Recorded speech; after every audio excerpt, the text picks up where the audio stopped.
The West seems to think that President Putin is some Hamlet-like character who's psychologically afflicted. Should I or shouldn't I? I don't believe that at all.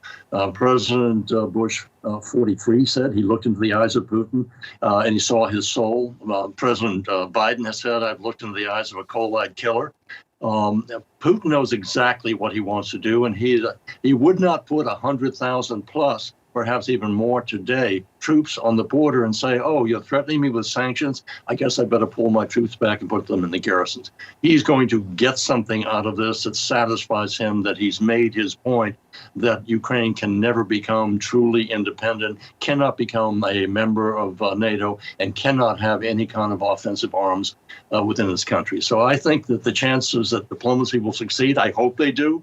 I'm very skeptical that they will, because I think that Putin has made it clear he's moved first, and now he's put the burden on us to respond in writing to demands that we can't meet.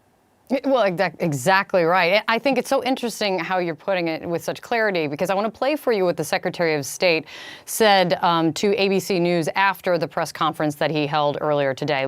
Let me play this for you.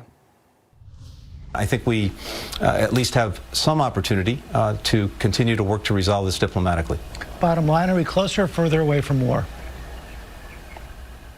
You'd really have to ask President Putin.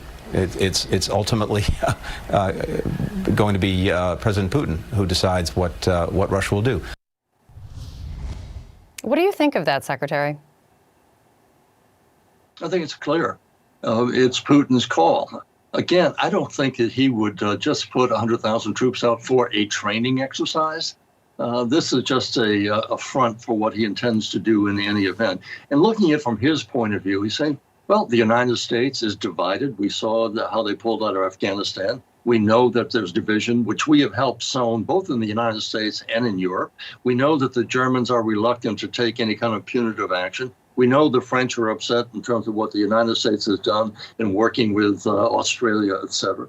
So he's looking at, from his point of view, it's wintertime. I have my troops there, and I've got a division in Western Europe, and I've got one in the United States. So from my perspective, now would be the time for me to take action, and I'll decide how little or how much it should be, because the West is really not in a very good position to respond. In terms of the economy, in terms of what you'll do to me, we've been through hardship before. And by the way, I'm counting on my Donald to come back into power in just a couple of years. So whatever you do to me economically, I can bear that.